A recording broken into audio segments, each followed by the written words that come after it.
The landscape of conversation has shifted dramatically in recent years. Friends have turned to enemies over simple disagreements that neither side wants to budge from. It can be extremely trivial.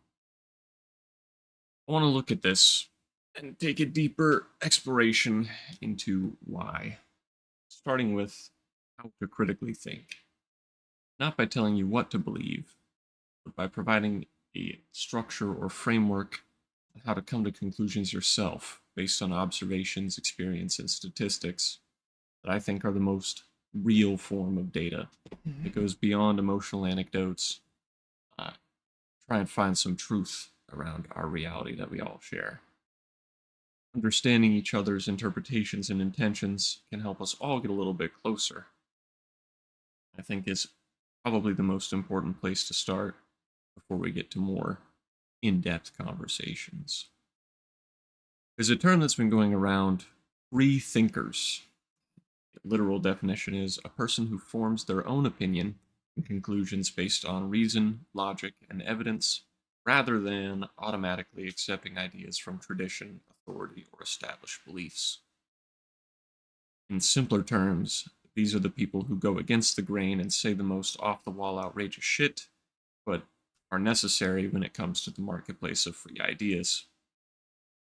Most people today will rigidly follow popular ideas based more on perceived social credit or what their friends believe rather than the merit of the idea itself, which I believe is a dangerous slope that can lead to some pretty bad outcomes and ideas.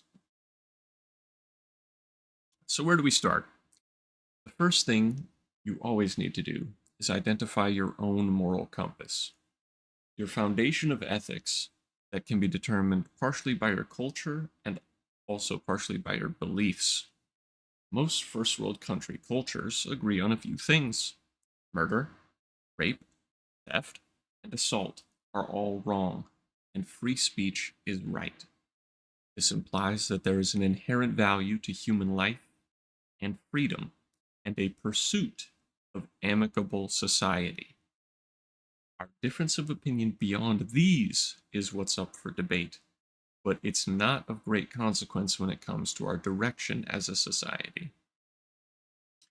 Even in these terms, it's up to each individual in what order these priorities fall.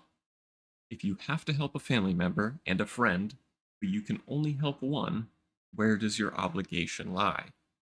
This can be further complicated by external factors, like maybe the family member owes you money, so you don't want to help them. Maybe the friend has some external timer, like they have to move out by a certain date, while the family member's problem can be delayed. The average of all of your determinations in these situations is what represents you and your moral compass. If you often lie, you are a liar. If you often cheat, you are a cheater.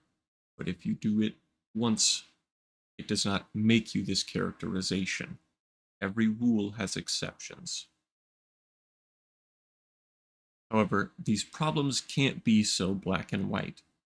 If you are faced with delivering news to a child that has a terminal illness, some people would choose to lie and others would choose to tell the truth, neither of which can be conclusively decided to be morally bankrupt.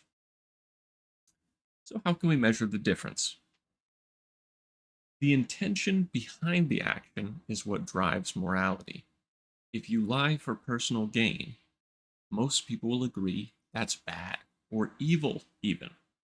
Cheating to get ahead of others you wouldn't normally, also bad or evil. Murder is wrong unanimously, unless it's in self defense or defense of another.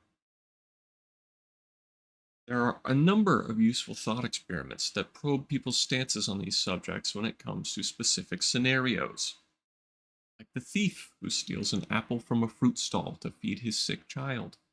Is that justified? You need to make your own determinations in these situations, or even hypotheticals, and keep it consistent. Moral consistency, when it comes to your compass, is one of the most important things to have and is one of the biggest problems in society today. Next, you need to break down ideas into their most basic components so that you can measure them against your moral compass. Most ideas are extremely complex and nuanced, with multiple overlapping problems or ideas. Immigration can affect crime, economics, and culture. Abortion can affect religion, culture, and economics. And each perspective and priority could result in a different response. The subjectivity of interpretation is where the difficulty lies in coming to any conclusion or agreement. If you believe that economics is the most important factor always, you might be pro immigration on the basis that more people means more spending and in turn more jobs. However, if you find culture the most important, you could easily be anti immigration because of something like the ship of Theseus. For those who don't know, Theseus built a ship, and when the ship started falling apart, he decided to fix it. Theseus replaced every part that was going into disrepair, and eventually, he's replaced the entire ship. Question being, if you took all the pieces of the old ship and put them together, is the old ship with all the old pieces, or the new ship with all the new repaired pieces the ship of Theseus? This is to say, if a country immigrates so many people that it stops being what it was before it did that, is this now the new country? Or was the old country the original country? Meaning, how many people does it take before the identity of a nation changes? Is a thought that a lot of people have when it comes to this subject. If we try to tackle these big problems as one big issue, there are too many fronts to battle that people will have established and varied stances on. We must come to basic agreements of what the good and the bad is first. Are we okay with an entire culture being snuffed out not due to conquest, but due to population overtake? How can we invest millions of dollars into the conservation of various animal species and in the same breath be okay with something like that? Identifying the basic systems that a problem impacts, being able to look down the line at the impact tomorrow, next year, the next 100 years, will determine the best decision or opinion. This is to say that if I believe that economics is the most important factor and you believe that culture is the most important factor, there is nearly zero chance that we will ever agree on our stances, at which one of us is wrong. It's impossible to say. We would have to do some incredibly abstract math and problem solving to get down to that point. What we need to do is not be hostile towards each other and understand where each other is coming from. When you are identifying someone else's argument, stance, or opinion, you must interpret it in the most literal yet charitable way possible. Too many times today, people's opinions or stances are taken in the most negative interpretation possible. Charity can help you negate arguments from emotion and will be one of the most useful tools when it comes to humanizing other people. Let's do a little case study. Imagine someone is telling you there should be no age of consent. While the immediate response is repulsive, counterarguments should fill your mind before you even hear the scope of their argument or understand their position. While there is a chance that they are simply attracted to children, it's likely that they struggle with social skills and want to expand their available options. This is not to justify their argument or actions, but to paint a charitable light on where they're coming from. Culture plays a factor in these problems as well. While we find this argument specifically to be obviously crazy, there are plenty of countries in the world today that have a lower or even no age of consent. Are they barbarians or intellectually stunted? Are they less of people than we are? Clarifying questions are going to be king here. If you have parsed through the idea and identified the aspects that you believe it addresses, and you still can't understand, you must dismiss all ambiguity by seeking answers from the source. I know sometimes this isn't possible. An article cannot tell you about itself and what it means. That's where charitable interpretation should bridge the gap. The questions of what and why are also extremely useful. Using specific examples and probing should be your foundation for fleshing out an argument. Searching for key term definitions. Popular ones today are fascist and Nazi. On the other side, snowflake and woke. This can be like nailing jelly to a wall, as each person who uses it can mean something different and even misuse them. When it comes to key terms, definitions, statistics, and anecdotes, you must dispel the ambiguity to truly understand what someone is saying and where they're coming from in order to respond to what they're saying. This will serve as the groundwork for convincing other people and strengthen your own ideas as you reevaluate them with more scrutiny. While these ideas are all great in concept, you see many debates today take an entirely different direction. You mostly see eruptions of emotion, or what people call gotcha moments, in which one very specific situation someone is willing to forego their morals, and the other person takes advantage to say, hey, look, guys, he doesn't really believe what he says. While these can serve a purpose in specific situations, they are mainly used as cheap tricks to win in the public perception. Any honest and good faith debater would seek the truth over simply proving that their side is more correct or more morally approachable.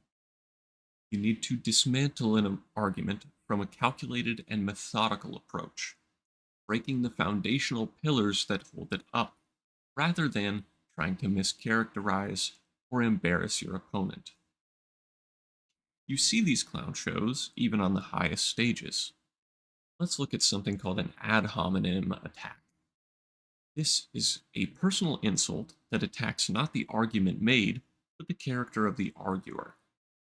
No one wants to agree with Hitler because he killed all those people, right? This is most common currently with the President of the United States. People who would normally agree with some of his sentiments will vilify his every word and, going back to charity, take it in the worst way possible, simply because it comes from his mouth. This is not to say that I'm defending things he said, just that with everyone, you should be more objective in your interpretation. Things have gotten so far, in fact, that common courtesy is now being praised all over social media. Comments like, I enjoy how you guys can have an honest conversation despite your differences, receive thousands of likes and acknowledgments, when it's just people practicing the most basic human interactions. We truly live in a dystopia. While watching or listening to arguments can be good for developing and hoping your reasoning and argumentation, you must get your information and perspectives from a variety of sources. It is so easy nowadays to have an algorithm behind the scenes feed you all agreeable content because people's natural psychology avoids opposing views, especially that prey on their emotions. I encourage you, implore you, to look at controversial topics from both sides. An easy place to start if you're not ready to jump in feet first is to look at conspiracy theories, as they have much less emotional impact and a lot less political weight. Look at the evidence presented. Keep the framework in mind of determining your moral compass, clearing up ambiguity, agreeing on priorities, and then dismantling it one pillar at a time.